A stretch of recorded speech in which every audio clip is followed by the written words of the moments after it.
Assalamualaikum warahmatullahi wabarakatuh. Waalaikumsalam warahmatullahi wabarakatuh. Alhamdulillahirabbil alamin. Allahumma shalli wa sallim ala sayyidina Muhammad. Bismillahirrahmanirrahim. Qalal musannifu rahimahullah ta'ala wa nafa'ana wa ayyakum ulamahu wa nas'alullah min barakatihi. Kita lanjutkan kajian pagi kita, masih berkaitan tentang ruang lingkup berdiri di dalam sholat. Pada minggu kemarin kita bahas tentang apa yang dimaksud dengan berdiri dalam sholat. Kita tahu bahwasanya di dalam rukun sholat berdiri termasuk ruknun min arkanis sholat. Berdiri termasuk salah satu rukun dari beberapa rukun sholat, ya. Jadi kalau orang sehat, kuat, mampu, kok enggak berdiri ketika sholat, maka sholatnya tidak sah. Nah, sekarang kita berhitung-hitung tentang pahala. Karena berdiri termasuk rukun dalam sholat dan tidak bisa ditinggalkan, tapi bagi seorang muslim yang tidak mampu berdiri lalu kemudian tidak berdiri ketika sholat, entah itu duduk, entah itu tidur, pahalanya sama dengan pahala berdiri. Tapi ketika dia mampu berdiri lalu dia sholat duduk atau tidur, ketika itu sholat wajib tidak sah, tapi ketika sholat sunat pahalanya setengahnya, ya, pahala setengahnya sah. Orang ketika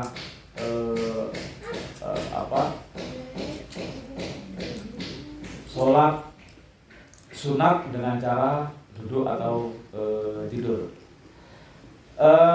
Nah, sekarang posisi kita tahu ruknun min arkanis sholat itu adalah al-qiyam al-qudroh, ya. Orang yang berdiri tapi dia memiliki kemampuan. Nah, yang jadi pertanyaan kemudian kan kadang ada orang aneh-aneh, ya, kita sudah berdiri lalu jamaah. Ada orang-orang yang mengejar karena ketika berdiri, apalagi itu jamaah, itu kan disunatkan untuk antar bahu jamaah satu dengan jamaah yang lain menempel, ya. Antar kaki satu jamaah dengan jamaah yang lain menempel. Karena kalau sholat misalkan, ini, tapi kemudian ada orang yang salah memahami, menempelnya itu meskipun sunat karena mengejar sempurnanya jamaah, nempelnya di pasakan. Allah, panas tuh.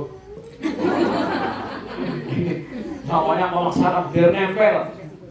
Ini nggak bisa nempel kakinya, bisa lari.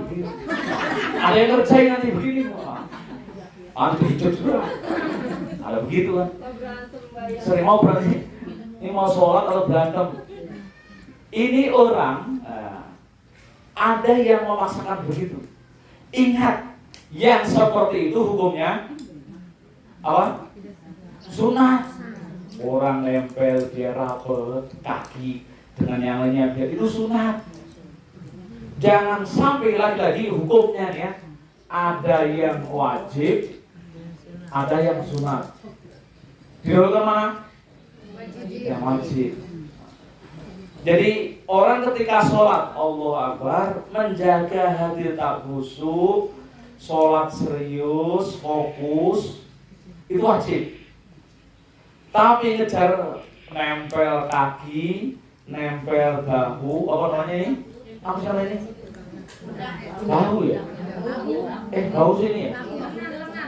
Kalau nggak, kalau nempel dengan yang lain itu sunat. Jadi jangan dulu dipaksakan kalau menempel begini. Ini namanya ngejar yang sunat, mengorbankan yang wajib. Ya. Maka kalau kita sering maksain, Allah Akbar masuk. Karena yang sana juga risih. Jauh langsung dikerjain lagi begini. Nanti setelah dengar-dengar hidup juga. Ini namanya ini ngejar sunat, tapi kemudian mengabaikan. Kan orang kan kadang risih ya. Sering begitu perempuan enggak? Bocah laki-laki sering ketemu perempuan jarang ya? Jarang ya. Kalau perempuan jarang. Kalau laki-laki itu sering. Allah Akbar. Yang satunya niatnya ngerjain juga. Gimana pengen ngerjain. Udah coba gini, nanti pas rukuk bingung gitu. Mau ngangkat gitu. Nah sekali lagi, ketika ada yang wajib, yang sunnah itu harus dipaksakan. Rapatnya soft, kan ada sebagai imam sufufakum, rapikan, rapatkan dan luruskan. Soft kan dia bertanya ya. Fa inna taswiyah tasawwi minta mami sholat. Minta mami salah satu menuju sempurnanya sholat jamaah. Nah karena salah satu itu sunat. Nah bagaimana kalau ketika jamaahnya bolong-bolong? Di sini ini begini, satunya di situ. Boleh apa enggak? Boleh. Sholatnya tetap, jamaahnya tetap. Hanya ini tidak sempurna. Karena enggak. Memang kalau baiknya rapet. Tapi kalau lubang ya nggak apa-apa, memang begitu. Kan sering begini, ditarik, sini rapet. Ada hal-hal, ya, ada hal yang kita kemudian memang agak toleran ya, toleran. Satu sisi kita ingin sholat sempurna, tapi kadang memaksakan sempurnanya itu suka dengan cara menyakiti. Orang ditarik, sini apa? Kan begitu, nyakiti hati. Kan begitu ya? Ada yang ngambek akhirnya, kamu ini siapa sih? Sok tahu, padat begini. Nah, itulah kemudian sekali lagi di dalam amaliyah ibadah kita ada yang wajib, ada yang sunat. Kalau sunat itu nggak bisa dipaksakan, jangan dipaksakan ya, jangan paksa. Itu pentingnya begitu. Kalau sholat yang sunat itu dipaksa, kalau sakit hati justru dosa. Karena yang kita ada wajib lagi, wajib di sini tuh wajib menjaga perasaan, menjaga perasaan nyaman itu wajib. Antara satu muslim dengan muslim yang lain, jaga perasaan agar tidak tersakiti itu wajib. Makanya menyakiti orang lain itu dosa. Menyakiti orang lain nih tetangga dosa. Apalagi orang tua menyakiti anak menyakiti orang tua, kakak menyakiti adik, dosa. Kan begitu. Menjaga perasaan agar kita punya hubungan yang baik dengan manusia lain itu wajib. Kan itu. Maka nanti dikaitkan dengan sholat yang sunat tadi. Maksa rapot sini, itu menyakiti. Padahal itu sunat. Sunat yang wajib menjaga perasaan. Sama. Contoh yang lain lagi ini lebar ya. Menjaga perasaan itu wajib. Misalkan ada orang nikah lagi, nikah lagi hukumnya apa? Nikah lagi hukumnya apa? Nikah lagi hukumnya apa? Sunat. Nikah lagi hukumnya? Menjaga perasaan hukumnya apa? Wajib. Maka nikah lagi dosa. Kalau ini kan gitu kan? Sama tadi sholat itu begitu. Sholat itu, sholat ya, sholat itu kan keren sholat ya. menjaga perasaan antara jamaah satu dengan jamaah lain itu wajib. Innamal mu'minun ikhwatun. Lalu kita maksain gitu, sini. Kita menjaga perasaan. Kan begitu. Suka menjaga. Ini namanya menyakiti perasaan, maksain. Itu sering. Nah, maka dari itu hati-hati. Ingat, ini yang dipegang karena ini lebih wajib. Ya.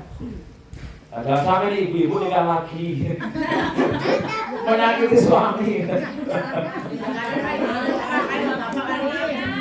Menyakiti suami. Yang saya ada ibu-ibu ya ibu-ibu yang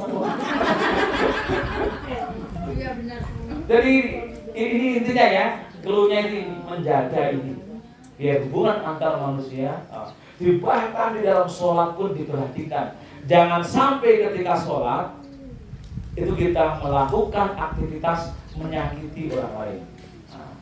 Maka kemudian ketika sholat ya, innaha lakabiratun illa 'alal khashiin ya. Illa 'alal khashiin. Jadi sholat itu dorong agar bisa mendatangkan kehusuan, itu yang utama.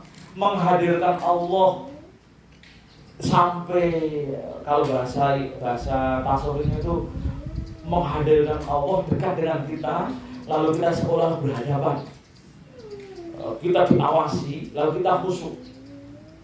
Maka kemudian perhatikanlah ketika sholat itu terpenuhi rukun-rukun dan syaratnya. Misalkan tadi ya, sholat ketika berdiri, ya berdiri. Ketika berdiri, ada yang bertanya, mana yang lebih afdol? Berdiri lama atau sujud lama? Berdiri lama. Dalam sholat lebih afdol berdiri lama. Maka kalau kalian sholat sendiri, hafal misalkan Al-Mulk, lalu suratnya yang dibaca Al-Mulk, lebih afdol daripada baca kulhu. Apa? Setelah oil mau mengalami malapun. Kalau ingin panjang-panjang berdirinya baca Tabarakalladzi biyadihil mulku wa huwa ala kulli syai'in qadir. Alladzi khalaqal mauta wal hayata liyabluwakum ayyukum ahsanu amala. Sampai selesai. Oh, kurang lama. Ya. Boleh. Karena lebih afdol berdiri daripada sujud. Ya, daripada sujud. Jadi berdiri lama lebih cerita Sayyidina Utsman bin Affan ketika sholat witir tidak banyak-banyak, cukup 1 rakaat. Tapi 1 rakaatnya itu 1 juz. Kan begitu? Witir lama. Jadi dia tidak menghitung banyaknya rakaat, tapi lama berdiri. Karena berdirinya di waktu sholat lebih afdal daripada sujud. Justru kalau sujud lama-lama, apalagi itu imam, itu juga enggak afdal. Tapi kalau misalkan kita sendiri berdiri lama lebih afdal, baca Quran, hafal apa yang beda, yang kalau tabarok hafal apa sih apa aja? Lampiang kunil. Apa lampiang kunil? Lampiang kunil boleh. Atau amma yatasaalun anin naba'il adzim. Apalagi pikir. Kalian kembali qul huwallahu ahad. Bisa. Awalnya kita hafal, tapi di tengah-tengah lupa karena grogi sama Allah. Udah baca alif lam mim. Dzalikal kitabul la raiba fihi hudal lil muttaqin.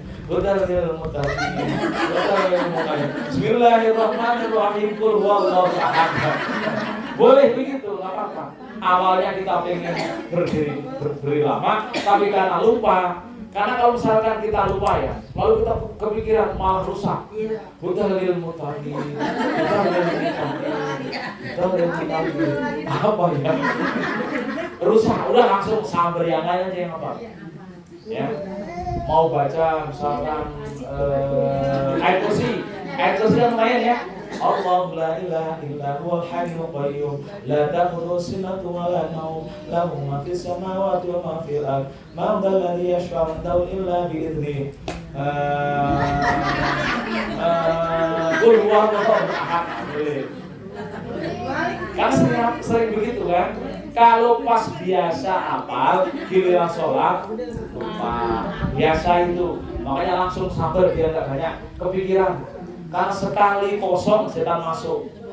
Nantinya ikan asin di mana? Wah, nah, jadi gini ya. Jadi ini rumus. Pokoknya sekali lagi rumus ini selalu dipegang. Jika ada wajib bertemu dengan sunnah, dahulukan wajib. Makanya ketika sholat, setelah berdiri perhatikan betul kekhusyuannya. Jadi diproyeksikan memang semuanya harus menghadap kiblat. Dada ngadep kiblat ya. Dada menghadap muka ke bawah. Takbir pun takbir itu ngadep kiblat, bukan begini. Allah, bukan. Tapi begini. Ya. Kalau perempuan ngadep Allah, ya, ngadep sini. Ngadep kiblat. Nah, semua ngadep kiblat termasuk kaki. Kaki harus begini. Ini kan biasanya kalau enaknya kan begini nih. Biasanya nih rata-rata nih. Dicek. Wah, buka.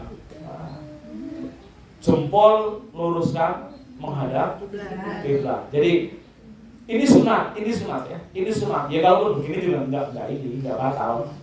Enggak apa? Sholatnya tetap sah. Walaupun mengkangkang ngadepnya sono sini tetap sah. Cuma enggak kalau bisa pokoknya biar khusyuk, terpenuhi syarat rukunnya semua menghadap kiblat. Bahkan ngacungnya pun ngadep kiblat. Makanya nggak boleh ngacung dengan begini, nggak boleh.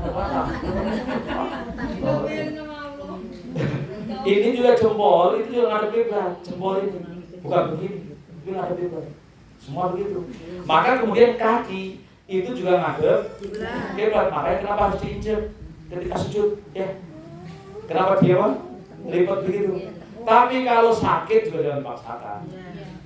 Itu hanya sunnah. Tapi kalau bisa lebih afdal. Jadi kalau misalkan ini orang sudah duduk begini, sutranya sambil itu namanya menyakiti diri. Udah lama banget. Itu menyakiti diri, nggak boleh. Maka kalau nggak kuat ya sudah normalkan saja, nggak apa-apa ya. Karena itu apa? Sunat. Ingat, sunat sementara menjaga biar nggak sakit itu wajib. Jadi di situ posisikan. Pokoknya pertemuan dua hukum itu sekali-kali harus selalu diingat. Antara mana wajib, mana yang sunat. Ya. Yang jelas yang wajib itu ingat yang harus saya sampaikan. Pertama, mulai berdiri wajib, takbir wajib, baca Fatihah wajib, rukun ya. Ruku wajib, i'tidal wajib, sujud wajib, duduk di antara dua sujud wajib, sujud wajib, tahiyat awal wajib, kan gitu. Berdiri wajib. Yang penting itu yang wajib. Terus yang terakhir baca tahiyat sama sholawat wajib. Itu yang tidak boleh dilewatkan. Yang lainnya itu sunat penyempurna. Mau misalkan cara turun dari berdiri sampai ke sujud. Mau begini boleh, kaki dulu baru boleh. Mau begini dulu baru boleh, ya boleh. Ya kan masalahnya kan ada orang-orang ini, ada orang tua. Orang tua itu nggak bisa langsung ceplek, karena ini khawatir sarafnya putus. Kalau saya putus apa nggak bisa jalan. Makanya dia pelan-pelan, nggak apa-apa begini. Allah, nggak apa-apa. Itu sunat. Jadi mau begini dulu atau mau tangan dulu, Bu? Boleh. Itu sunat. Yang afdolnya sih memang kaki dulu karena urut, kaki baru tangan. Afdolnya. Termasuk juga ketika berdiri dari sujud kan tawaruk tuh. Kalau yang sehat kan biasa gini langsung. Kalau yang nggak sehat kan kalau misalkan mau dibuat gini, Mas Allah, terus gini, begitu nanti bahaya kan? Makanya kadang untuk aman begini, aman. Cari amannya aja daripada nanti jengkang menjadi batal. Itu lagi itu sunat. Yang seperti itu sunat. Jadi nggak usah kalau ada orang yang protes, cara sujud kamu salah. Cara berdiri kamu salah. Emang gue pikirin. Begitu ya. Kalau disalah-salahin, emang gue pikirin. Yang penting wajibnya tidak boleh terlewatkan. Ya, dari Allah Akbar. Enggak baca takbir apa? Baca Fatihah. Karena Fatihahnya rukun. Makanya Fatihahnya sebetulin. Fatihahnya terus benar. Alhamdulillahirabbil alamin. Berarti kita betulin kalau merasa belum benar. Jangan baca Alhamdulillahirabbil alamin. Kalau hamdu segala puji. Kalau alhamdu segala celaan bagi. Maka dibenerin. Kalau bisa benerin Fatihahnya aja, nggak usah yang lain-lain. Betul? Alhamdu segala puji bagi Allah. Terus alhamdu segala celaan bagi Allah. Rabbil alamin pakai Rabbil alamin, Tuhan seluruh alam. Kalau Rabbil alamin Tuhannya penyakit. Alamin alamin menjadi penyakit. Sama dengan iyyaka na'budu dengan iyyaka na'budu. Kalau iyyaka na'budu hanya kepada Engkau lah kami menyembah. Tapi kalau iyyaka na'budu kepada bulan lah kami menyembah. Itu sebenarnya pentingnya belajar baca yang benar. Makanya karena Fatihah itu rukun, udah yang penting benahi aja Fatihah. Biar bacanya hurufnya benar, yang lainnya belakangan. Karena Fatihah dibaca terus tiap kali sholat. Ya. Jadi ada beberapa hal yang berdiri itu kan macam-macam. Ada Allahu Akbar. Nah, ini. Sama begini. Sama enggak? Sholatnya tetap sah. Jadi misalkan Allah Akbar ada nyamuk, sholatnya tetap sah. Itu cuma menjadi makruh, mengurangi pahala. Yang harusnya nilainya 100 menjadi 99. Itu boleh, jadi kalau boleh begini daripada wah gatel original nggak ada. Boleh ya. Enggak bisa jangan terus semangat. Jangan terus semangat. Gatel gitu aja. Ya. Itu makruh. Boleh, tidak membatalkan sholat. Cuman kalau gerakannya besar menjadi batal. Besar nih.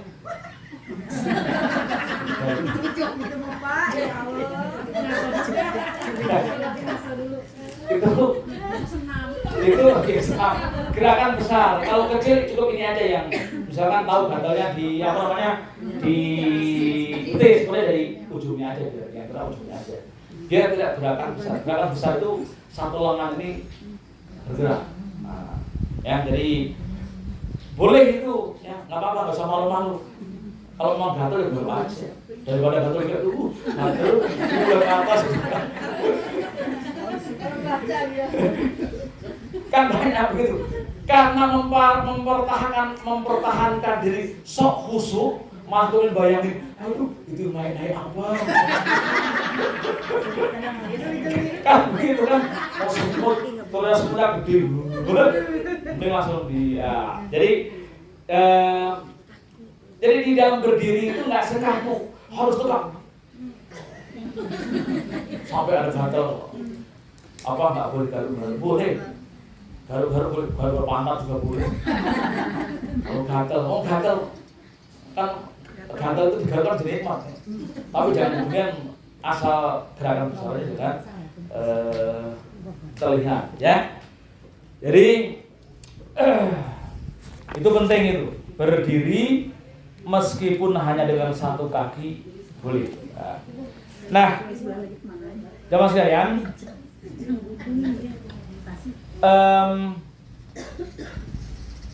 sholat disebut sholat khusyuk itu sebenarnya bukan dengan cara ketika sholat sambil merem-merem, sambil kalau pengen khusyuk merem, enggak. Jadi disebut khusyuk itu pertama kita sadar betul bahwasanya kita sedang sholat, maka hati hadirkan. Nah, maka tadi jika ada aktivitas yang kemudian mengganggu mengganggu konsentrasi ketika kita sedang sholat, maka itu menjadi gerakan makruh. Contohnya tadi kaki dilebarin ke kanan gitu kan, itu kan aktivitas yang mengganggu orang lagi khusyuk membaca bismillah, orang yang baru belajar Fatihah. Lalu ada kaki goyang, apa kan itu merusak khusyuknya. Orang konsentrasi baca Fatihah, lalu tak ada kaki nempel goyangin begitu, itu kan merusak khusyuk. Nah, itu menjadi aktivitas makruh ya, maka kemudian tidak dianjurkan meskipun kerapatan anggota badan ketika sholat jamaah itu dianjurkan. Tapi karena itu khawatir mengganggu kekhusyuan orang yang sedang sholat, maka tidak dianjurkan. Biarkan saja. Maka ketika sholat, ketika rapatlah sewajarnya, tapi nggak boleh nempel. Nempel itu makruh. Ketika berdiri begini itu makruh. Maka dhiroin jalannya segini, kira-kira. Nah. Perempuan laki-laki sama. Jadi segini, gini nggak boleh, rapat juga nggak boleh, biasa saja. Ya jadi kira-kira sebentar. Jadi nggak boleh ilsok, ya apa namanya, melengketkan. Jadi cukup satu yang sewajarnya.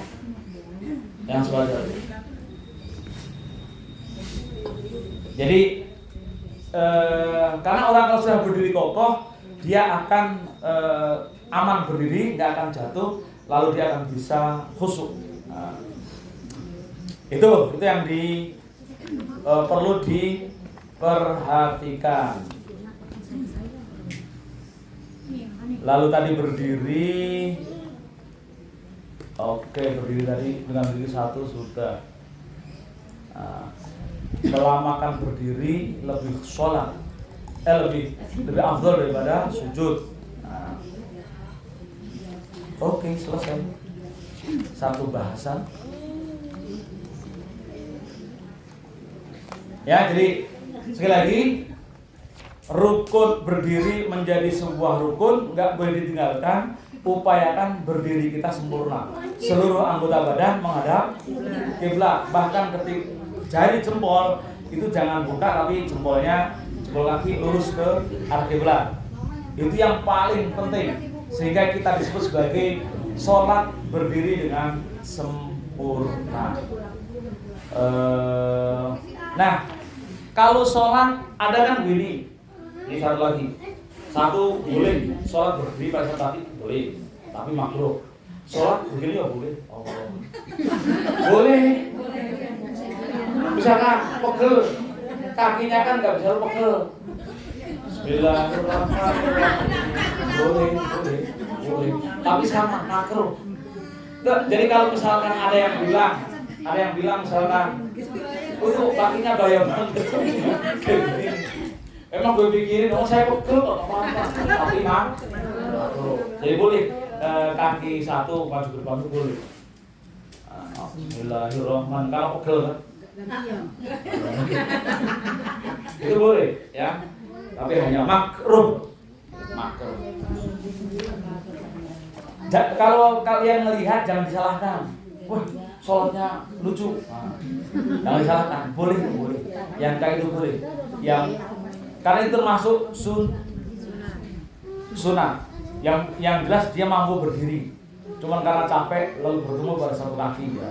Tapi kan tetap berdiri. Ya. Itu boleh.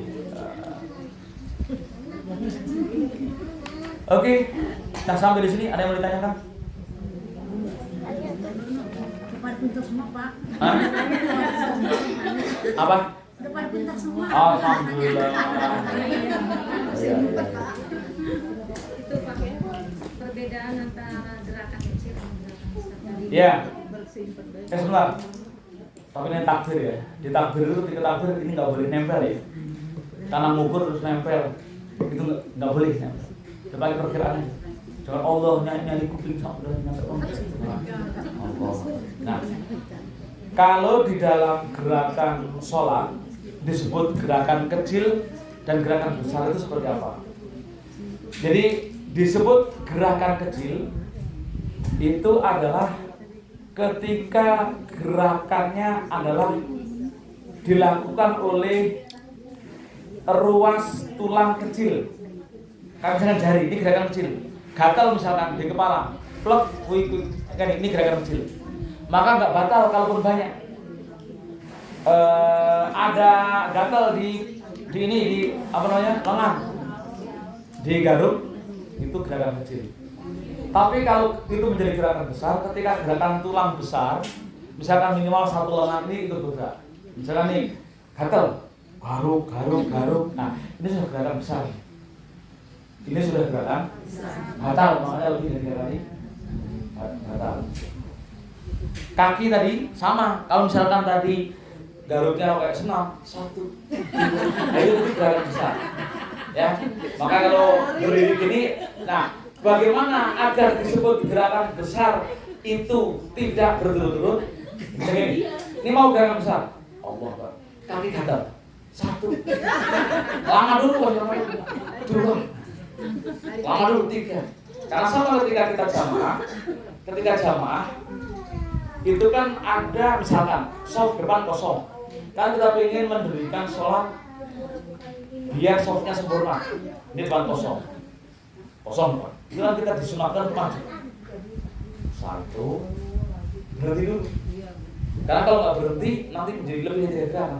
Bisa gini langsung 1, 2, 3. Nah itu menjadi tidak gerakan. Terjadi gerakan harus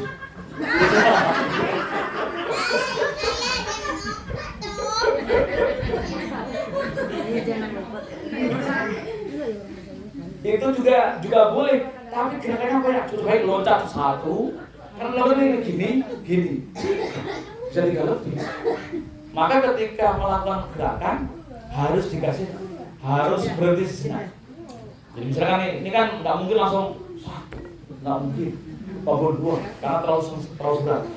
Maka kan bilang 1, berhenti sebentar, baru 2. Sama ketika mundur, kan saya dipanggil tuh di yang mau jamaah, jadi nggak boleh 1, 2. Nah itu menjadi 4 gerakan batal. Nah kalau mau ini gitu 1, 2. Kayak apa namanya? Paskibra. Kayak jeda. Maka argonya berlaku 0. Dia kan gerakan besar. Kalau langsung tuh 2, 3 ini lebih, itu argonya berlanjut. Tapi kalau misalkan ini 1, 2, itu 2, berhenti lagi 1, 2. Jadi itu 2 gerakan. Itu kalau gerakan besar. Sampai sebegitunya diatur. Sering salah jamaah nggak? Yang dipanggil itu. Misalkan ini ibu-ibu jamaah, lalu ada yang nyusul, kan tuk, sering begitu nggak? Nah, suruh mundur kan? Karena mau jamaah. Itu hati-hati. Kalau mundur itu hati-hati. Karena kalau mundur langsung bisa gerakannya lebih dari batal sholatnya. Karena itu maksud gerakan. Maka kalau mundur sama gerakan 1, kan berhenti baru 2. Harus begitu. Jadi bukan langsung gerakannya 1, 2, 3, baru 3. Jadi dibuat begitu cara pindahnya. Itu namanya gerakan besar. Tapi kalau gerakan kecil mau banyak, ini butuh banyak 1, 2, 3, 4, 5, 6 itu nggak apa-apa. Ini gerakan kecil banyak apa? Harus kalau bisa ada pun. Itu namanya gerakan besar. Oke, paham?